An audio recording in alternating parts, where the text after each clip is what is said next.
Bienvenue à la 14e leçon du cours Architecture des ordinateurs qui s'intitule Cache-mémoire, deuxième partie, puisqu'on a vu dans la leçon 13 la première partie des caches-mémoire. Donc, dans cette leçon, nous allons voir les caches à accès direct, les caches associatifs par ensemble de blocs, et bien sûr les techniques de remplacement des blocs pour les deux types de caches, ainsi que quelques exemples pour illustrer le fonctionnement des caches. Donc dans la leçon 13, on avait vu le cache associatif. Donc ici, on va voir les deux autres types. On commencera par le cache à accès direct, qui est une deuxième variante des caches, surtout pour la méthode de remplacement et de placement des blocs de la mémoire centrale vers le cache. Donc le cache à accès direct permet bien sûr sacrifie plutôt le parallélisme des caches associatives qu'on avait vu dans la leçon 13 pour bien sûr utiliser des rames ordinaires. Bon, on a vu dans la leçon de la mémoire centrale que bien sûr la mémoire centrale est une RAM, c'est une mémoire à accès direct. Le processeur applique l'adresse directement de la mémoire et on a l'adresse du mot à chercher est appliquée directement. Bon, bien sûr ici on ne parle pas de mots, mais on parle de blocs. Et l'adresse, ou plutôt la clé, correspond à un endroit précis. C'est-à-dire que on n'a pas à chercher, comme le cache associatif, la clé dans un ensemble de blocs de l'ensemble de la totalité du cache, des blocs du cache. Donc on sacrifie le parallélisme, mais il a un avantage, c'est que l'accès se fait directement, c'est rapide, il n'y a pas de comparaison, il n'y a pas de recherche pour pouvoir localiser le bloc. Il va directement dans un endroit précis. Donc le cache à accès direct, si je me permets de le représenter par un schéma, donc on a l'adresse qui est envoyée par le processeur. Cette adresse est appliquée directement sur un bloc et un seul. Donc si j'ai par exemple dans le cache un ensemble de blocs, donc elle est appliquée directement sur un bloc et bien sûr dans le bloc, je prends l'étiquette qu'il y a dans le bloc et je la compare au champ étiquette de l'adresse envoyée par le processeur. Donc le champ étiquette envoyé par le processeur, ici, est comparé au champ étiquette du bloc adressé, ou plutôt sélectionné par le processeur. La comparaison est effectuée. Dans le cas où la comparaison est, est positive, c'est-à-dire que on a le champ étiquette du processeur est équivaut au champ étiquette du cache, du champ étiquette du cache. Donc si les deux champs sont équivalents, l'accès est réussi et on récupère la data de la donnée ici. Donc ici dans le cache, j'ai le champ étiquette et on a le champ qui correspond aux différents mots du bloc, les mots de données, la donnée effective. Donc, étant donné qu'on extrait directement le bloc ici, ben on l'a ici. Si les deux étiquettes sont équivalentes, donc l'accès a réussi, donc il y a un hit, et ici on récupère la donnée. Si par contre, le champ étiquette du processeur est différent du champ étiquette trouvé dans le bloc sélectionné, ben ça veut dire que le mot, ou plutôt le bloc, ne se trouve pas dans le cache. Il va falloir aller le récupérer de la mémoire centrale. Donc ici, l'accès aura échoué et on ne récupérera pas la donnée d'ici. Le processeur va la chercher dans la mémoire centrale et il va remplacer ce bloc. Il ne va remplacer que ce bloc, celui-là, et le bloc récupéré de la mémoire centrale ne peut pas être placé dans un autre bloc que celui-là. Donc c'est pour ça qu'on dit que c'est un cache à accès direct. Parce que lorsqu'il y a échec, on ne peut mettre le bloc récupéré de la mémoire que dans un seul endroit. Bon, bien sûr, cette solution a un avantage, c'est que c'est l'accès direct. Donc on va directement à un endroit, il n'y a pas de comparaison. Mais l'inconvénient, c'est que si on tombe tout le temps sur une donnée qui est dans le même endroit, si vous avez une instruction et la donnée que traite cette instruction se trouve dans, disons, pas dans le même endroit, mais avec le même modulo, ben, le problème va se poser parce que le processeur aura besoin, pour exécuter l'instruction, il va récupérer l'instruction. Mais pour exécuter l'instruction, il aura besoin de la donnée, il va la chercher dans la mémoire centrale, il va remplacer le même bloc, et surtout si vous avez ça dans une boucle, ben chaque fois que vous passez par l'instruction, ben le processeur, pour lire l'instruction, il doit récupérer le bloc, pour exécuter l'instruction, il a besoin de la donnée, il va écraser le même bloc. Et ça pourrait poser un problème, ralentir le système. Donc la fonction de correspondance, quant à elle, bon, prenons le même exemple qu'on avait traité pour le cache associatif.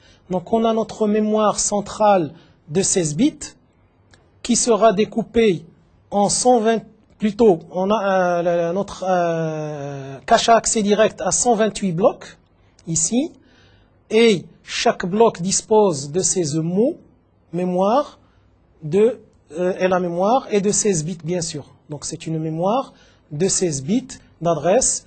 Donc ici, on a 4096 blocs mémoire. Donc ici, on a notre cache, les 128 blocs, les étiquettes ici, des blocs, et on a nos blocs de ces mots ici. Dans le bloc 0, bien sûr, du cache, je ne peux mettre que le bloc 0 de la mémoire, le bloc 128, le bloc 256, ainsi de suite. Puisque c'est disons des endroits précis que l'on peut mettre là-dedans. La même chose pour le bloc 1, je ne peux mettre dedans que le bloc 1, le bloc 129 et le bloc 256 ici. Plutôt 257. Et dans le bloc 127, je ne peux mettre que le bloc 127 ici, 255, et bien sûr le dernier, 4095.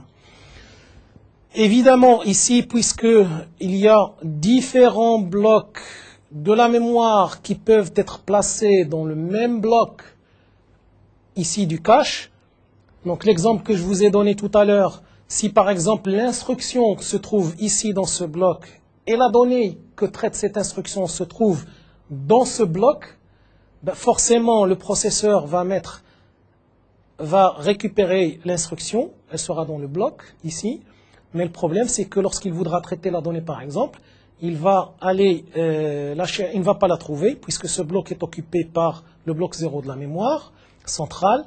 Par contre, la donnée, elle est dans le bloc 128. Donc, il va remplacer le bloc 0 pour traiter la donnée. Et lorsqu'il reviendra, si c'est une boucle, il reviendra pour exécuter l'instruction. Il ne va pas la trouver dans le bloc 0. Il sera obligé de récupérer le bloc 0 de la mémoire pour le mettre ici. Il va exécuter l'instruction. Il aura besoin de la donnée, et ainsi de suite. Donc, à chaque fois, il va remplacer le même bloc. Donc, on perd la souplesse du parallélisme fourni par le cache associatif, mais on gagne au niveau de l'accès au cache puisque c'est un accès direct. Donc comment sera la fonction de correspondance entre l'adresse envoyée par le processeur et l'adresse, ou plutôt, disons, les différents champs qu'on retrouve ici dans le cache. Donc ici, on a dans chaque bloc, on a 16 mots. Donc, on a besoin de 4 bits pour adresser un mot parmi les 16. On a, bien sûr, besoin d'un champ étiquette, comme pour le cas du cache associatif. Et on a besoin d'un champ pour adresser le bloc, puisqu'on va directement sur le bloc. Donc, on a ici 128 blocs. Donc, pour adresser 128 blocs, on a besoin de 7 bits. Donc les 7 bits vont occuper le deuxième champ. Donc premier champ, il y a un mot parmi les 16. Et le deuxième champ, c'est un bloc parmi les 128. Donc on a besoin de 7 bits. Donc de 0 jusqu'à 127. Donc on a besoin de 7 bits pour lui codifier.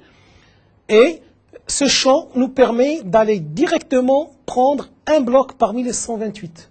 Donc il nous restera, puisqu'on a une mémoire de 16 bits d'adresse, il nous reste 5 bits, puisque 7 plus 4, ça fait 11. Et pour atteindre les 16 bits, il nous reste 5 bits pour le champ étiquette.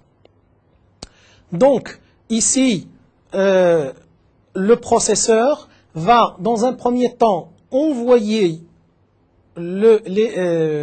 l'index, disons c'est le bloc du cache, donc c'est ce champ-là, qui va être envoyé directement ici sur le bloc pour sélectionner un bloc parmi les 128, et après il fait la comparaison du champ étiquette envoyé par le processeur avec le champ étiquette du bloc sélectionné. Une fois s'il y a égalité, il va prendre le mot dont l'adresse se trouve dans le champ mot. S'il n'y a pas égalité, il va aller chercher le bloc à partir de la mémoire centrale et il ne le placera que dans le bloc sélectionné par le champ bloc du cache ici. Donc ici, pour illustrer ça sur un exemple, j'ai pris un extrait de la documentation de Motorola. Donc c'est le MC68020 qui est un cache instruction à accès direct. Il a 64 blocs et 4 octets par bloc. Donc ça c'est notre cache. Il est découpé en 2 words. Donc dans chaque word il y a 2 octets. Donc la totalité du bloc, ici un bloc correspond à 4 octets. Ici on a le tag. Le tag en anglais c'est étiquette. Et là on a le bus adresse du processeur. Donc on a de A0 jusqu'à A32, puisque c'est un processeur 32 bits d'adresse, du bus adresse. Et bien sûr, de A jusqu'à 31, par exemple, de A0 à 31, ça fait 32 bits d'adresse. Bon, FC0, FC1, FC2 sont des function codes, c'est pour d'autres utilisations. Donc nous, ce qui nous intéresse, c'est le bus adresse de A0 à A31, qui est découpé en 3 champs.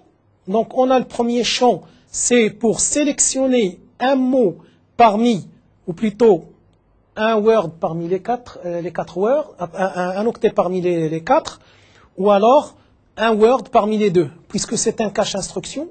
Les instructions sur 16 bits sont sur 16 bits, donc on n'aura pas besoin de sélectionner des octets, mais plutôt des words. C'est pour ça qu'on prend que le A1 pour prendre le word de poids fort ou le word de poids faible.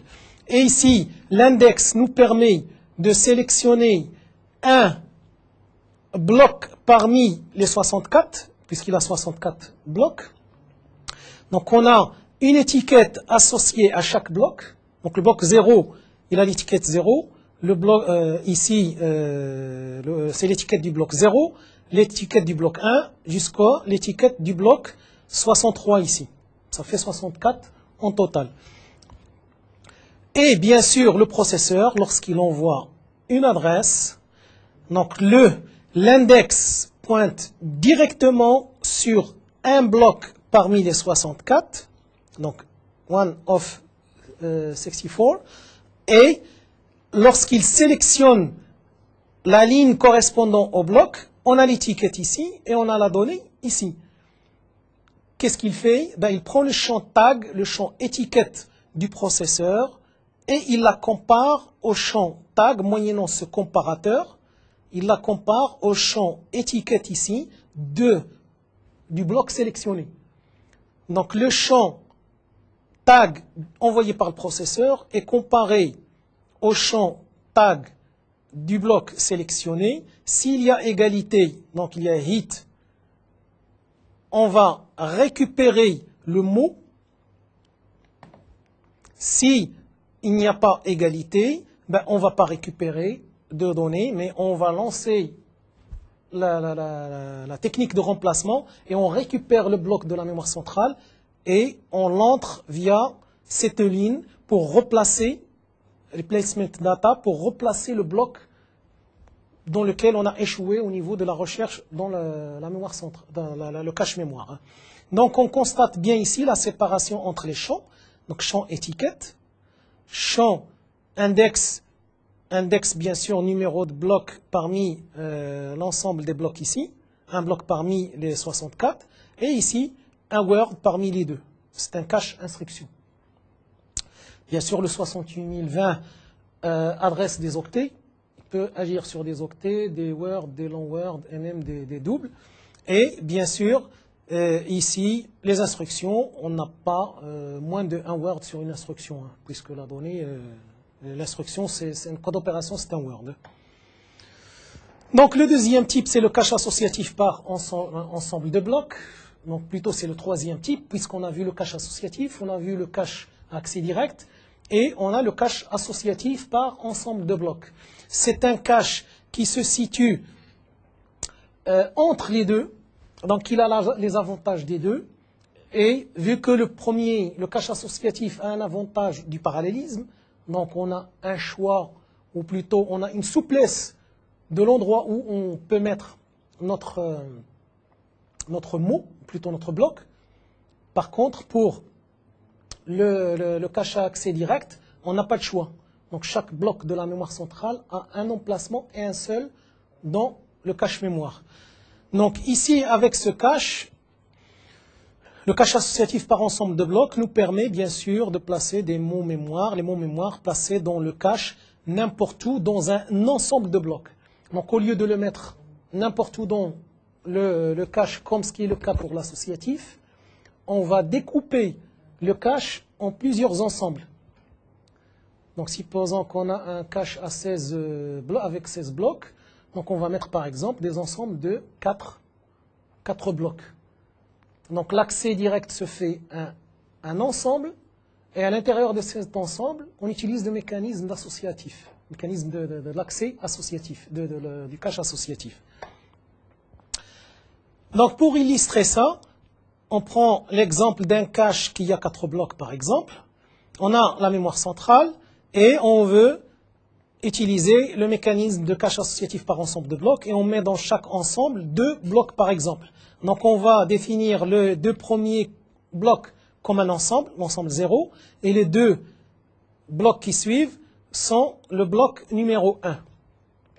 Donc ici, je vais avoir un accès direct sur l'ensemble 0 qui a 2 blocs et bien sûr à l'intérieur de cet ensemble je peux placer mon bloc mémoire. Si par exemple je veux mettre le bloc numéro 12 de la mémoire centrale dans le cache, donc j'accède directement à l'ensemble 0 qui est le bloc qui correspond au bloc 0,1 du cache, et à l'intérieur j'ai le choix, je peux le mettre sur un ou sur l'autre. Donc ici, avec cette technique, je minimise le nombre de comparaisons pour tout ce qui est lorsque je suis à l'intérieur d'un ensemble, et ça me permet d'accéder directement sur un ensemble de blocs.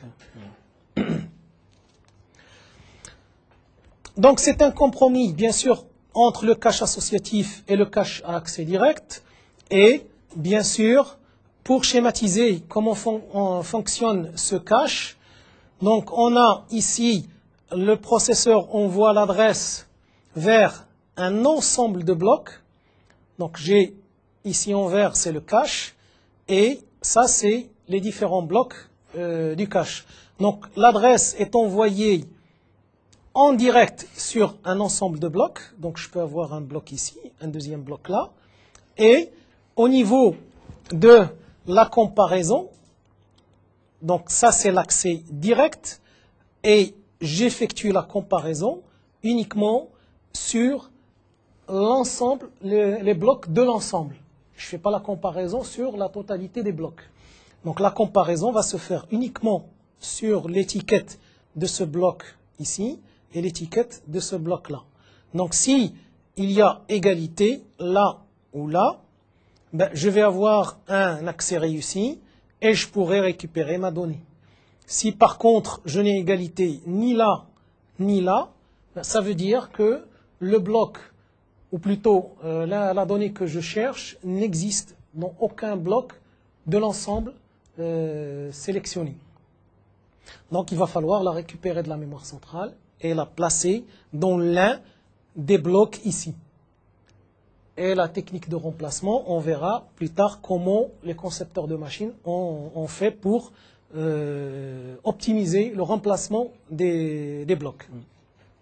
Bon, bien sûr, c'est le cache qui est le plus utilisé, puisqu'il a l'avantage des deux caches, associatifs et directs, et bien sûr, il a l'avantage d'intégrer pas mal de techniques d'optimisation, de recherche, même à l'intérieur d'un ensemble.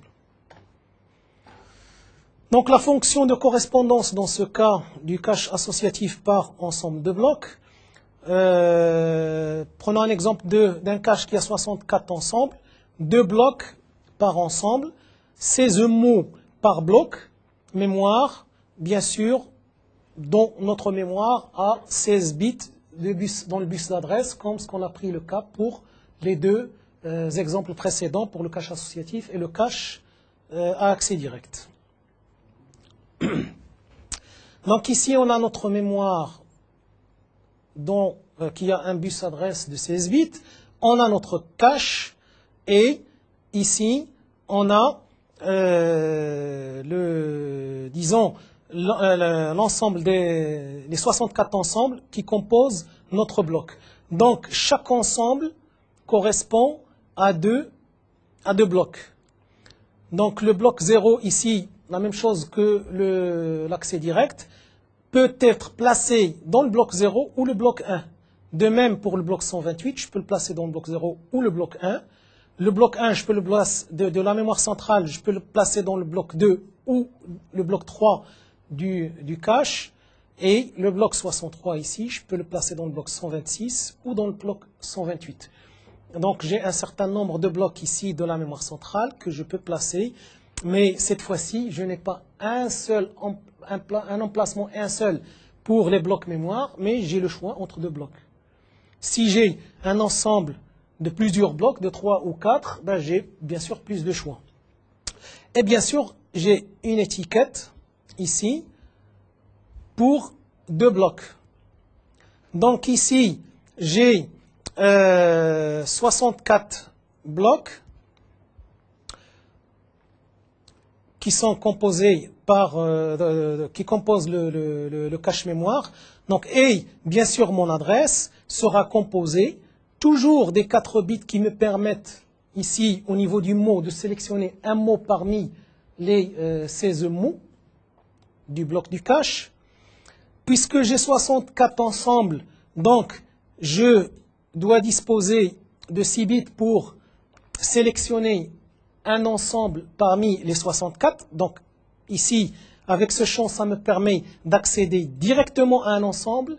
Et à l'intérieur de l'ensemble, j'ai l'étiquette ici qui me permet, c'est une étiquette qui me permet de choisir un bloc parmi les deux ici.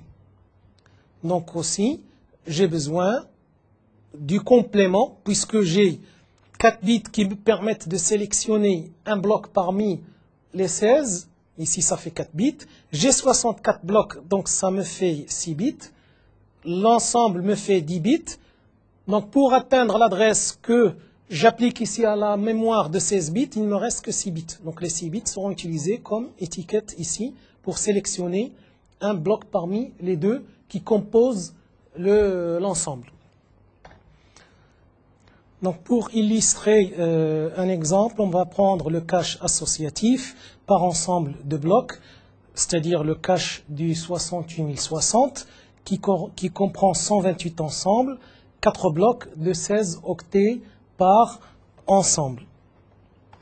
Donc ici, sur ce cache, nous avons l'adresse envoyée par le processeur qui est de 32 bits et on a ici de l'adresse du le bit 0 jusqu'au bit 31 qui est découpé en 4 bits ici pour sélectionner un mot parmi les 16.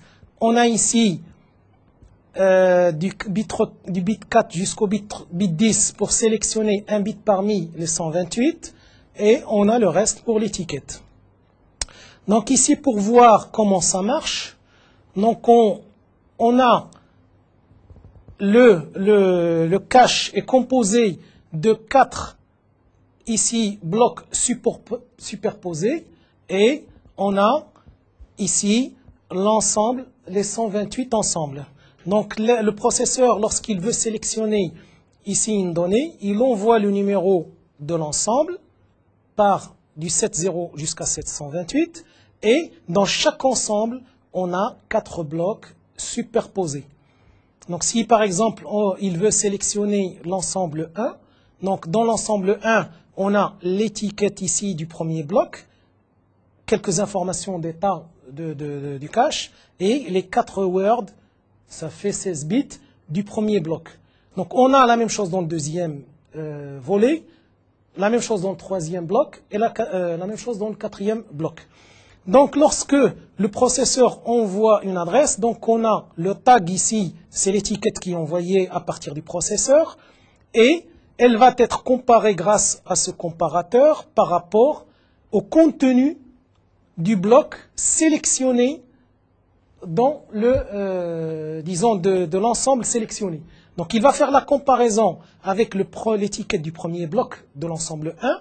S'il y a égalité, on aura le hit ici et on va récupérer moyennant le multiplexeur la donnée correspondante, un mot parmi les 4 mots ici, ou plutôt un octet parmi les 16 des données qu'on a.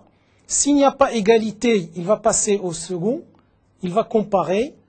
S'il n'y a pas égalité, il passera au troisième, au quatrième, pour pouvoir vérifier est-ce qu'il y a égalité. Donc s'il n'y a égalité sur aucun des blocs ici, ben, il va dire qu'il n'y a pas, on n'a pas trouvé, c'est un échec, donc on va récupérer la donnée à partir de la mémoire centrale. Par contre, si il la trouve sur un des blocs ici, bien sûr, le multiplexeur permet de sélectionner le bloc dans lequel on a eu l'égalité avec le comparateur et la donnée sera récupérée en fonction, bien sûr, de ce qu'on a ici du bit 0 à 3 qui nous permet de sélectionner un octet ou un word parmi les 4 words qu'on a ici. Donc, pour voir comment, bien sûr, on peut remplacer, disons, la méthode de remplacement dans les différents caches qu'on a vus. Donc, quel bloc remplacer en cas de défaut? Dans le cas où on ne trouve pas la donnée dans le cache, il va falloir la récupérer de la mémoire centrale et il va falloir, bien sûr, la remplacer dans le cache mémoire. Donc, cache à correspondance directe, une seule place possible, puisque l'accès se fait directement sur un bloc. On écrase bien sûr le bloc correspondant. Donc, on a vu que cette méthode elle est rapide, mais elle a l'inconvénient d'écraser fréquemment le même bloc, surtout si on a un problème dans une instruction et une mémoire et une donnée qui sont dans la même disons, formule de remplacement. Donc le cache associatif, on écrase le bloc qui n'a pas été utilisé depuis le plus longtemps. Donc ça, c'est une technique qui a été utilisée, puisqu'on peut placer le bloc n'importe où dans les blocs du cache. Disons, les concepteurs de machines ont utilisé une technique pour éviter de remplacer des blocs qui viennent d'être replacés. Ils ont utilisé la technique LRU, Last Recently Used, qui est une technique très simple. Donc une des méthodes d'utilisation de cette technique, c'est de mettre un indicateur ou un compteur dans chaque bloc. Donc chaque fois que un bloc est remplacé, ben, cet indicateur, on le remet à 0 de ce bloc et on incrémente les autres. Donc lorsqu'on remplace un autre bloc, qu'est-ce qu'on fait? On remet à 0 cet indicateur et on incrémente les autres. Donc, et bien sûr, on se retrouve avec un chiffre par bloc. Et bien sûr, lorsqu'il y a un nouveau bloc à remplacer, on regarde quel est le bloc qui a été le moins utilisé. C'est-à-dire le bloc qui a un indicateur le plus élevé, le plus important. Et c'est celui-là qu'on remplace. Donc ça permet de maîtriser un peu la méthode de remplacement pour éviter d'écraser à chaque fois les mêmes blocs. Donc on n'écrase que ceux qui n'ont pas été utilisés depuis longtemps. Donc le cache associatif par ensemble de blocs, dans l'ensemble correspondant à l'adresse, on écrase le bloc qui n'a pas été utilisé depuis le plus longtemps possible. Donc avec cette méthode, donc, on minimise les recherches puisqu'on accède directement à un ensemble, mais on utilise la technique du LRU du cache associatif à l'intérieur de l'ensemble. Donc chaque bloc de l'ensemble, on lui affecte un LRU et on ne remplace que ceux qui ont été le moins utilisés. Et on a une solution optimale. Donc pour récapituler, bon, bien sûr un cache à accès direct, la recherche est facile. Donc puisque l'accès se fait directement sur le bloc, mais une seule place possible, on peut avoir un taux d'échec assez important puisque dans le cas où on a une instruction et une donnée qui doivent être placées sur le même bloc du cache, ben, on va jouer entre le remplacement entre l'instruction et la donnée et ça risque de ralentir davantage le programme. Donc pour le cache associatif, moins d'échecs car on peut mettre le bloc là où on veut, mais recherche difficile parce qu'il va falloir comparer les tags envoyés par le processeur et les tags, les étiquettes des blocs. Et cette technique de comparaison est coûteuse en matière du temps, donc c'est au détriment de la souplesse du parallélisme. Donc le cache associatif par ensemble de blocs est un compromis entre les deux. Donc on a le parallélisme du cache associatif et la technique du LRU, et on a l'accès direct, la rapidité d'accès à un ensemble de blocs. Donc pour illustrer ça, on va prendre un exemple qui nous permettra bien sûr d'illustrer disons, comment on utilise le cache à accès direct qui sera organisé par exemple en 4 blocs de 16 mots. Donc on va par exemple lire le mot d'adresse 178 qui est dans une mémoire centrale et on a bien sûr un cache à accès direct qui est organisé en 4 blocs de 16 mots. Donc le mot d'adresse 178 se trouve dans le bloc 178 divisé par 16, div 16, qui correspond au bloc 11 de la mémoire centrale. Donc 178 divisé par 16, qui est le nombre de mots par bloc, nous donne le numéro de bloc dans la mémoire centrale. Et bien sûr, pour trouver dans quel bloc cache on va le mettre, donc le bloc 11 de la mémoire centrale se cherche bien sûr dans le bloc 11 modulo 4 du cache. Donc 11 modulo 4 est égal à 3. Donc le bloc qui comprend le mot 178 de la mémoire centrale, donc c'est le bloc 11, doit être placé dans le bloc 3 du cache. Donc avec ces deux formules, ça nous permet de faire l'association pour savoir le bloc de la mémoire centrale ou le placer dans le bloc du cache à accès direct. Donc ici, on a notre mémoire centrale, on a le bloc 0, puisqu'on a 16 mots, donc il contiendra les adresses de 16 à 15, les mots de 0 à 15. Le bloc 1, ça sera de 16 à 31. Et d'après notre calcul, donc on tombe sur le bloc 11, il se situe entre 176, entre les adresses 176 et 192. Donc il est à 178, se situe entre ces deux adresses. Donc ce bloc-là, si on veut le chercher dans le cache mémoire, donc on le trouve dans le bloc 3. On devra le trouver dans le bloc 3. Mais lorsqu'on vient dans le bloc 3, puisque c'est un cache à accès direct, donc on va directement dans le bloc 3, on trouve qu'on a au lieu du bloc 11, on a le bloc 5 dans le bloc 3.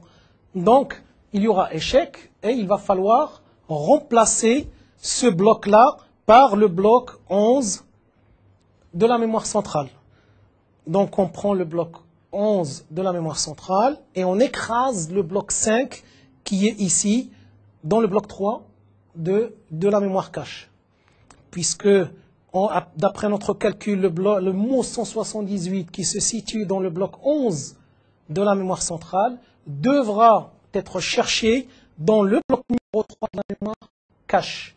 Vu qu'on a le bloc 5, ça veut dire qu'il y aura échec. On ne va pas chercher ailleurs. On n'a le choix que dans le bloc 3.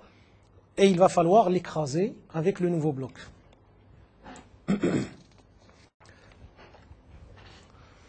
Donc, quelques ordres de grandeur de cache. Bien sûr, une taille standard de bloc, elle est de 4 à 128 octets. Le temps d'accès avec succès est de 1 à 4 cycles processeur, bien sûr, puisque ça devra être très rapide. Ça devra s'approcher du nombre de cycles d'horloge de fonctionnement du processeur. Bon, le coût de l'échec est de 8 à 32 cycles d'horloge. Le taux d'échec est entre 0,01 et 20%, puisque, bien sûr, en général, les caches mémoire sont calculées en fonction de l'application du système informatique, et ça ne devra pas dépasser 20%, sinon ça deviendra une catastrophe. Donc, et la taille du cache est entre 128 kg et 1 méga. On trouve bien sûr actuellement sur des processeurs de taille beaucoup plus importante. Donc on prendra rapidement quelques exemples de caches de processeurs existants, tels que le processeur Pentium d'Intel. Donc c'est un cache instruction et un cache de données de 8 kilooctets et des blocs de 32 octets. Bien sûr, l'accès au cache se fait en un cycle processeur. L'organisation est une organisation associative par ensemble de blocs. Donc c'est la plus performante. La stratégie de remplacement est une stratégie qui consiste au bloc le moins récemment utilisé avec une méthode similaire au LRU. Donc la stratégie d'écriture, dans le cas de remplacement, c'est une recopie immédiate ou différée dans le cache ou la mémoire. Donc on passe rapidement au cache du Pentium Pro aussi. C'est un cache primaire de 8 kg. 2 accès concurrents possibles, puisqu'il y a un cache primaire et un cache secondaire. Le cache secondaire est de 256 kg, avec 4 accès concurrents possibles. Et on a aussi le cache de Motorola, 68020, qui est un cache instruction seulement. Il est composé de 256 octets, et c'est un cache à accès direct. C'est des blocs de 4 octets, 4 octets par bloc, et l'accès se fait en 2 ou 3 cycles d'horloge processeur. On a aussi le cache du 68060 qui est une machine beaucoup plus performante que le 68020. C'est un cache instruction et données. C'est un cache de 8 kilooctets pour les instructions, et on a aussi 8 kilooctets pour les données. L'organisation interne, ou plutôt de remplacement, est une organisation associative par ensemble de blocs. Il a 128 ensembles, 4 blocs par ensemble et 16 octets par bloc. Ainsi se termine notre 14e leçon. Pour toute information ou complément d'information ou exercice, je suis à votre disposition. Vous pouvez vous connecter au site Netuno et cliquer sur MedNetU. Ça me ferait un plaisir de vous répondre et merci de votre attention.